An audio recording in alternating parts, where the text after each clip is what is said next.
Hello everyone, you are welcome on YouTube channel Learn for Knowledge.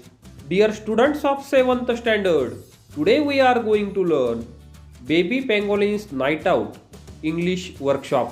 प्रिय विद्यार्थी मित्रांनो, आज आपण बेबी पॅंगोलिन्स नाईट आउट या लेसन खाली जे काही क्वेश्चन्स जे काही प्रश्न आलेले आहेत त्याचे आन्सर्स त्याची उत्तरे बघणार आहोत. Activity number 1, Make other meaningful sentences by using other words in place of the words in the boxes. चौकटीत दिलेल्या शब्दांच्या जागी इतर शब्द वापरून इतर अर्थपूर्ण वाक्ये जी आहेत तर ती तयार करायची आहेत.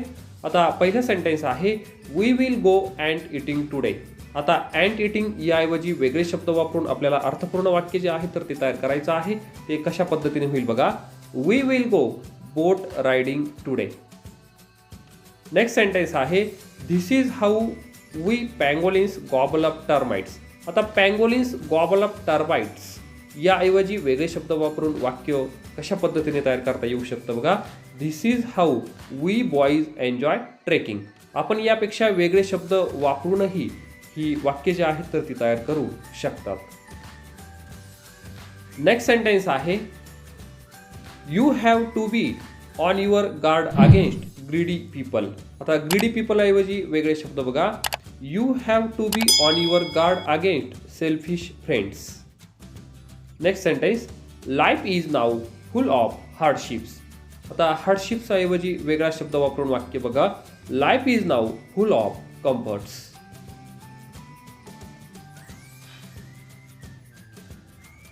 Activity number 2, list all the references in the story that tell you that it is night time. या गोष्टीमध्ये ती रात्रीची वेळ होती हे सांगणाऱ्या सर्व संदर्भांची यादी करायची आहे. Translate the phrases into your mother tongue. आणि रात्रीची वेळ दर्शवणाऱ्या शब्दसमूहांचे तुमच्या मातृभाषेत भाषांतर करायचं आहे. आता number 1, baby was still drowsy after a day's sleep. या सेंटेन्सवरून आपल्याला असं लक्षात येतं की ही रात्रीची वेळ होती. Drowsy after a day's sleep, दिवसभराच्या झोपेनंतर पेंगुळलेला. Next sentence, she sensed a bright light passing on and with some sound. आता ब्राईट लाईट पासिंग ऑन आणि त्याचा अर्थ आहे टॉर्चचा पुढे जात असलेला प्रखर प्रकाश.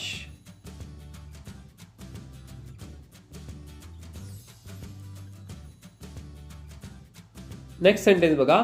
When we step out for our nighttime wandering, they flash harsh torch light to spot us and then shoot us.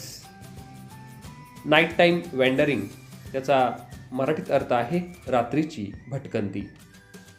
Next sentence, we shall return here tomorrow night. We must reach home before the day breaks.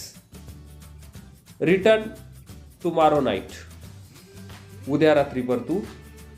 Must reach home before day breaks, दिवस उजाडण्यापूर्वी घरी पोहोचले पाहिजे. या सर्व गोष्टींवरून आपल्याला ही रात्रीची वेळ होती हे लक्षात येतं आणि त्याचा आपण मराठीमध्ये भाषांतरही केलेलं आहे. Activity number 3, use the pangolin's fact sheet to make a collage giving interesting information on pangolins. आता विद्यार्थ्यांनी पॅंगोलिनची फॅक्टशीटचा उपयोग करून पॅंगोलिनची मनोरंजक माहिती देणारा कोलाज जो आहे तर तो तयार करायचा आहे. आपण आपल्या पद्धतीने कोलाज तयार करू शकता. या ठिकाणी नमुना कोलाज जो आहे तर तो आपल्याला या ठिकाणी तयार करून दाखवलेला आहे. आपण या ठिकाणी व्हिडिओ पॉज करून हा कोलाज बघू शकता.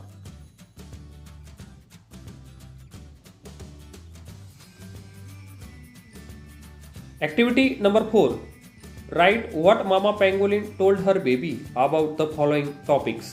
आई पँगोलिनने आपल्या बाळाला पुढील विषयासंबंधी काय सांगितले. आता पहिला टॉपिक आहे pangolins as a animal species, their habitat, food habits. प्राण्यांची एक प्रजाती पँगोलिन, त्यांचे वसतिस्थान, अन्न व सवयी याविषयी मामा पँगोलिनने आपल्या बेबी पँगोलिनला काय सांगितलं त्याचं आन्सर आहे Pangolins are found in Asia and Africa. Indian pangolins and Chinese pangolins are seen in northern part of India.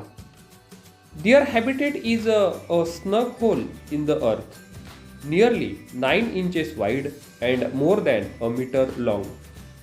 They come out at night for searching their food.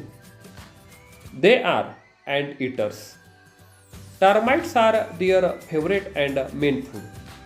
Pangolins have scales on their body. They use their strong claws and tail to climb up a tree.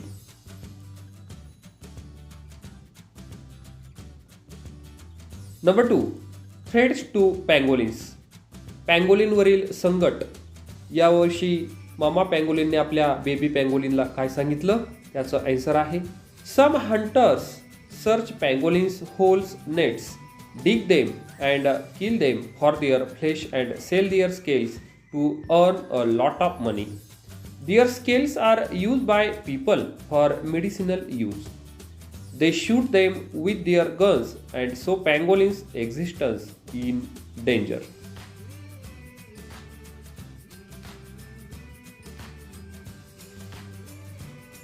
Number 3. Good people's effort to save pangolins. चांगल्या लोकांचे पँगोलिनना वाचवण्याचे प्रयत्न. त्याचं answer आहे some good people know the pangolin's importance in the food chain in nature. They are working hard to make their life safe and help them to grow in numbers. Some organisations like Sahyadri Nisarg Mitra in Maharashtra run awareness campaigns with the help of the forest department. They hold meetings in villages and urge people to protect them. They put up posters and hand out pamphlets to make people understand their importance for killing and removing millions of ants and termites. They are trying to stop international smuggling of the scales of pangolins.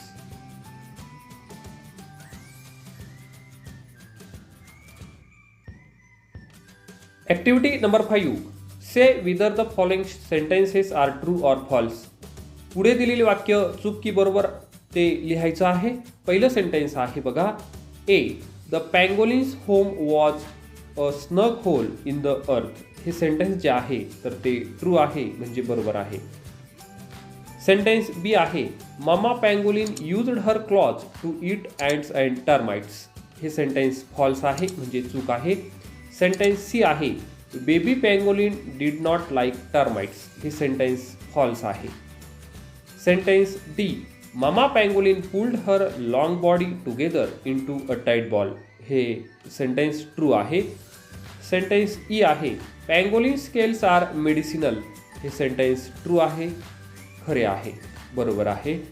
Sentence या human beings have destroyed pangolins habitats. हे sentence true आहे बरोबर आहे.